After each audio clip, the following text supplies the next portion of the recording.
Hello दोस्तों, आज के इस वीडियो में हम प्रैक्टिस करेंगे जीव विज्ञान यानी कि बायोलॉजी जीके में एक मोस्ट इम्पॉर्टेंट टॉपिक को। आज हम प्रैक्टिस करेंगे कोशिका विज्ञान से बनने वाले टॉप 45 क्वेश्चन को।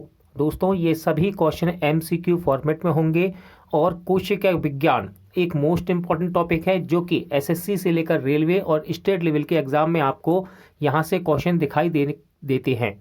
दोस्तों, मेरा नाम है धीरेन और मैं आपका स्वागत करता हूं एग्ज़ाम स्टडी विद संगीता में। ये वीडियो यदि आपको अच्छा लगे, हेल्पफुल लगे तो प्लीज़ वीडियो को लाइक और शेयर ज़रूर कीजिएगा। और यदि अब तक आपने हमारे चैनल को सब्सक्राइब नहीं किया है तो इसी प्रकार के मोस्ट इम्पॉर्टेंट प्रैक्टिस सेट के लिए आप चैनल को सब्सक्राइब करना मत भूलिएगा। तो चलिए प्रैक्टिस शुरू करते हैं कोशिका विज्ञान से बनने वाले इम्पॉर्टेंट प्रश्नों की। चलिए स्टार्ट करते हैं कोशिका विज्ञान से बनने वाले मोस्ट इंपॉर्टेंट क्वेश्चन को। तो पहला क्वेश्चन है, सेल नाम किस जीव वैज्ञानिक ने सर्वप्रथम दिया था। क्वेश्चन है, सेल नाम किस जीव वैज्ञानिक ने सर्वप्रथम दिया था। सही आंसर हो जाएगा आपका रॉबर्ट हुक। रॉबर्ट हुक के द्वारा दिया गया दोस्तों सेल नाम को सर्वप्रथम। अगला क्वेश्चन है, कौन सी रचना जंतु कोशिका को वनस्पति कोशिका से विभेदित करती है यानी कि अलग करती है। इंपॉर्टेंट क्वेश्चन है ये। कौन सी रचना जंतु कोशिका को वनस्पति कोशिका से विभेदित यानी कि अलग करती है। राइट आंसर हो जाएगा आपका सेंट्रीओल। सेंट्रीओल। अगला क्वेश्चन है, कोशिका में राइबोसोम की अनुपस्थिति में निम्न में से कौन सा कार्य संपादित नहीं होगा। क्वेश्चन है, कोशिका में राइबोसोम की अनुपस्थिति में निम्न में से कौन सा कार्य संपादित नहीं होगा। राइट आंसर हो जाएगा आपका ऑप्शन सी, प्रोटीन संश्लेषण। यदि माइटोकॉन्ड्रिया काम करना बंद कर दे तो कोशिका में कौन सा कार्य नहीं हो पाएगा। क्वेश्चन है, यदि माइटोकॉन्ड्रिया काम करना बंद कर दे तो कोशिका में कौन सा कार्य नहीं हो पाएगा। सही आंसर इसका भोजन का ऑक्सीकरण। भोजन का ऑक्सीकरण। इंपॉर्टेंट क्वेश्चन है क्वेश्चन नंबर 5, कोशिका का ऊर्जा गृह यानी कि पावर हाउस किसे कहा जाता है। कोशिका का ऊर्जा गृह यानी कि पावर हाउस किसे कहा जाता है। सही आंसर है माइटोकॉन्ड्रिया को। किसको? माइटोकॉन्ड्रिया को। निम्नलिखित में से कौन सबसे बड़ा कोशिकांग है। निम्नलिखित में से कौन सबसे बड़ा कोशिकांग है। सही आंसर है ऑप्शन सी, प्लास्टिडा। प्लास्टिडा सबसे बड़ा कोशिकांग है। कोशिका में प्रोटीन संश्लेषण कहाँ होता है। क्वेश्चन आपके सामने, कोशिका में प्रोटीन संश्लेषण कहाँ होता है। सही आंसर है राइबोसोम में। ऑप्शन बी, राइबोसोम में होता है दोस्तों कोशिका में प्रोटीन संश्लेषण। पादप कोशिकाओं का सबसे बाहरी आवरण कहलाता है। पादप कोशिकाओं का सबसे बाहरी आवरण कहलाता है। तो देखिए, इसको बोलते हैं कोशिका भित्ति। क्या कहते हैं? कोशिका भित्ति कहते हैं पादप कोशिकाओं के सबसे बाहरी आवरण को। अगला क्वेश्चन है, कोशिका को एक निश्चित प्रारूप प्रदान करती है। कोशिका को एक निश्चित प्रारूप प्रदान करती है तो ये करती है कोशिका भित्ति। ठीक है, ध्यान रखिएगा। क्वेश्चन नंबर 10 देखते हैं, कोशिका द्रव में उपस्थित महीन शाखित झिल्लीदार और अनियमित नलिकाओं का घना जाल कहलाता है। कोशिका द्रव में उपस्थित महीन शाखित झिल्लीदार और अनियमित नलिकाओं का घना जाल कहलाता है तो इसको बोला जाता है अंत प्रद्रवीय जालिका। अंत प्रद्रवीय जालिका। प्रोटीन निर्माण का सक्रिय स्थल है। प्रोटीन निर्माण का सक्रिय स्थल है। सही आंसर है आपका राइबोसोम। ठीक है, प्रोटीन निर्माण का सक्रिय स्थल क्या है? राइबोसोम। कौन सा कोशिकांग केवल पादप कोशिका में पाया जाता है। क्वेश्चन है, कौन सा कोशिकांग केवल पादप कोशिका में पाया जाता है।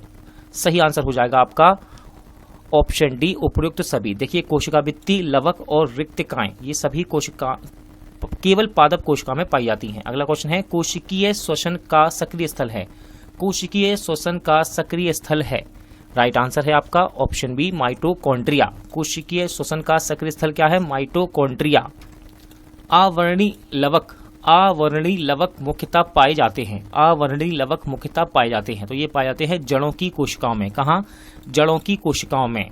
फूल और बीजों को विभिन्न प्रकार के आकर्षक रंग प्रदान करता है। क्वेश्चन है, फूल और बीजों को विभिन्न प्रकार के आकर्षक रंग प्रदान करता है तो ये करता है आपका इसका नाम है क्रोमोप्लास्ट। क्रोमोप्लास्ट फूल और बीजों को विभिन्न प्रकार के आकर्षक रंग प्रदान करता है। नेक्स्ट क्वेश्चन देखते हैं, पत्तियों का हरा रंग प्रदान करता है। पत्तियों को हरा रंग प्रदान करता है। इंपॉर्टेंट क्वेश्चन है ये। सही आंसर है क्लोरोप्लास्ट।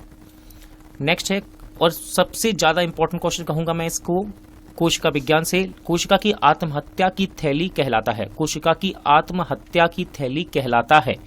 तो ये है आपका लाइसोसोम। ठीक है, ये क्वेश्चन देखिए station master, assistant station master और गुड्स गार्ड के एग्जाम में पूछा भी गया है। लाइसोसोम में पाए जाने वाला वह एंजाइम जिनमें जीव द्रव घुला देना या नष्ट कर देने की क्षमता होती है कहलाता है। लाइसोसोम में पाए जाने वाला वह एंजाइम जिनमें जीव द्रव को घुला देने व नष्ट कर देने की क्षमता होती है कहलाता है। तो ये कहलाता है हाइड्रोलाइटिक एंजाइम। हाइड्रोलाइटिक एंजाइम 80% से अधिक सेल यानी कि कोशिका में पाया जाने वाला पदार्थ है। 80% से अधिक सेल अथवा कोशिका में पाया जाने वाला पदार्थ है। तो ये है आपका जल। ये क्वेश्चन बीपीएससी के एग्जाम में पूछा गया है, इंपॉर्टेंट है। देखिए नेक्स्ट क्वेश्चन ये रेलवे के एग्जाम में पूछा गया था। निम्नलिखित में से किसने यह मूल अवधारणा प्रस्तुत की थी कि सभी जीव कोशिकाओं के बने हैं? निम्नलिखित में से किसने यह मूल अवधारणा प्रस्तुत की थी कि सभी जीव कोशिकाओं के बने हैं? राइट आंसर है ऑप्शन डी, यानी कि देखिए दूसरा और चौथा आंसर आपका सही है। स्लाइडेन और टी सॉन ने ये बताया है, यानी कि अवधारणा प्रस्तुत की है। किसकी उपस्थिति के कारण किसी पादप कोशिका और पशु कोशिका में अंतर पाया जाता है? किसकी उपस्थिति के कारण किसी पादप कोशिका और पशु कोशिका में अंतर पाया जाता है? सही आंसर है कोशिका भित्ति के कारण।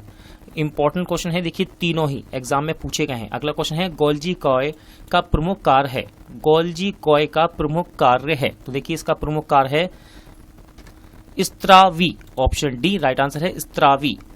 निम्नलिखित में से कौन सा कोशिकांग डीएनए रखता है? क्वेश्चन है निम्नलिखित में से कौन सा कोशिकांग डीएनए रखता है? सही आंसर है माइटोकॉन्ड्रिया। कौन सा कोशिकांग प्रोटीन संश्लेषण में प्रमुख भूमिका निभाता है? क्वेश्चन है कौन सा कोशिकांग प्रोटीन संश्लेषण में प्रमुख भूमिका निभाता है? सही आंसर है ऑप्शन बी एंडोप्लाज्मिक रेटिकुलम एवं राइसोसोम। क्वेश्चन ये आईएएस के एग्जाम में पूछा गया है। अगला क्वेश्चन है प्रोगैम्ड सेल डेथ का कोशिकीय एवं आणविक नियंत्रण क्या कहलाता है? प्रोगैम्ड सेल डेथ का कोशिकीय एवं आणविक नियंत्रण क्या कहलाता है? तो ये कहलाता है एजिंग। कौन सा अंगक प्राय जंतु कोशिकाओं में उपस्थित नहीं होता? कौन सा अंगक प्राय जंतु कोशिकाओं में उपस्थित नहीं होता है? राइट आंसर है ऑप्शन ए लवक। क्वेश्चन नंबर 27 देखते हैं। लाइसोसोम्स कार्य करते हैं। लाइसोसोम्स कार्य करते हैं, तो देखिए ये कार्य करते हैं अंतः कोशिकीय पाचन में। कहां पर? अंतः कोशिकीय पाचन में। नेक्स्ट है कोशिका भित्ति होती है। क्वेश्चन है कोशिका भित्ति होती है, तो ये होती है परागम्य। कोशिका भित्ति कैसी होती है? पारगम्य। पारगम्य। माइटोकॉन्ड्रिया की भीतरी वलन कहलाता है। माइटोकॉन्ड्रिया का भीतरी वलन कहलाता है, तो ये कहलाता है क्रिस्टी। क्या कहते हैं इसको? क्रिस्टी। माइटोकॉन्ड्रिया किस में अनुपस्थित होता है? क्वेश्चन है माइटोकॉन्ड्रिया किस में अनुपस्थित होता है? तो ये होता है जीवाणु में। देखिए मात्रा यहाँ कट रही है ऊ की, लेकिन यहाँ लिखा हुआ है जीवाणु। जीवाणु में माइटोकॉन्ड्रिया अनुपस्थित होता है। जीव द्रव्य शब्द का प्रयोग सर्वप्रथम किसने किया था? जीव द्रव्य शब्द का प्रयोग सर्वप्रथम किसने किया था? सही आंसर है पुरकिंजे। इंपॉर्टेंट क्वेश्चन रहता है, ध्यान रखिएगा। अगला क्वेश्चन है जीव द्रव्य जीवन का भौतिक आधार है, यह कथन किसका है? जीव द्रव्य जीवन का भौतिक आधार है, यह कथन किसका है? राइट आंसर हो जाएगा ऑप्शन सी हैक्सले। हैक्सले ने ये कथन दिया है। अगला क्वेश्चन देखते हैं, क्वेश्चन नंबर 33। डीएनए के द्वि हेलिक्स प्रारूप को पहली बार किसने प्रस्तावित किया था? क्वेश्चन है डीएनए के द्वि हेलिक्स प्रारूप को पहली बार किसने प्रस्तावित किया था?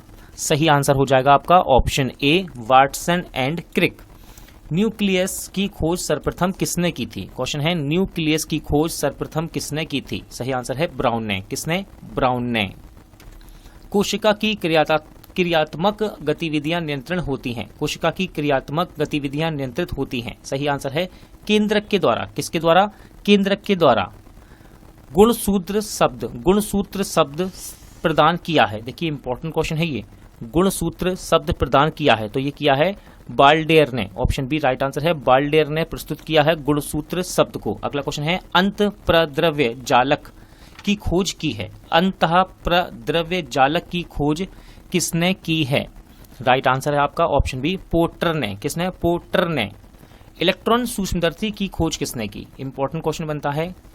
आविष्कार से, विज्ञान और आविष्कार से इंपॉर्टेंट क्वेश्चन है। इलेक्ट्रॉन सूक्ष्मदर्शी की खोज किसने की है?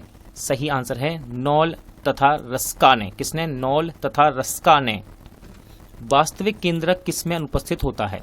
वास्तविक केंद्रक किसमें अनुपस्थित होता है? सही आंसर है जीवाणुओं में। किसमें? जीवाणुओं में। अगला क्वेश्चन है सर्वाधिक संख्या में गुणसूत्र पाए जाते हैं। सर्वाधिक संख्या में गुणसूत्र पाए जाते हैं। सही आंसर है ऑप्शन डी, ओफियोग्लोसस में। किसमें? ओफियोग्लोसस में। जीवन का भौतिक आधार है। देखिए टीईटी की परीक्षा में इसको पूछा गया था, जीवन का भौतिक आधार है। सही आंसर है प्रोटोप्लाज्मा। प्रोटोप्लाज्मा ये जीवन का भौतिक आधार है। अगला क्वेश्चन देखते हैं, कोशिकीय व आणविक जीव विज्ञान केंद्र कहाँ स्थित है? कोशिकीय व आणविक जीव विज्ञान केंद्र कहाँ स्थित है? राइट आंसर है हैदराबाद में। निम्नलिखित में सबसे छोटी कोशिका है। क्वेश्चन है निम्नलिखित में से सबसे छोटी कोशिका है, तो ये है माइकोप्लाज्मा। माइकोप्लाज्मा सबसे छोटी कोशिका है। अगला क्वेश्चन है, कोशिका के बारे में निम्नलिखित में से कौन सा सही नहीं है? कोशिका के बारे में निम्नलिखित में से कौन सा सही नहीं है? सही आंसर हो जाएगा ऑप्शन डी, सभी देह ऊतकों में एक ही प्रकार की कोशिका विद्यमान है। निम्नलिखित कोशिका अंगकों में कौन सा एक अर्ध पारगम्य है? निम्नलिखित कोशिका अंगकों में कौन सा एक अर्ध पारगम्य है? राइट आंसर हो जाएगा आपका कोशिका झिल्ली। कोशिका झिल्ली। निम्नलिखित पोषकों में से कौन सा एक पौधे की कोशिका भित्ति का एक संरचनात्मक घटक है? एनडीए में क्वेश्चन पूछा गया है, निम्नलिखित पोषकों में से कौन सा एक पौधे की कोशिका भित्ति का एक संरचनात्मक घटक है? सही आंसर है मैग्नीज। अगला क्वेश्चन है, कोशिका कला। कोशिका कला वर्णात्मकता पारगम्य होती है क्योंकि, देखिए बहुत ही बड़े बड़े ऑप्शन हैं, आप इसको पढ़ सकते हैं वीडियो को रोककर और आंसर लगा सकते हैं। फिलहाल मैं आपको सही आंसर बताता हूं। सही आंसर है ऑप्शन डी। यह कुछ अणुओं के अंदर या बाहर की ओर संचालन को कोशिका में से होने देती है, जबकि अन्य अणुओं के संचालन को रोक दिया जाता है। यह क्वेश्चन एनडीए की परीक्षा में पूछा भी गया है।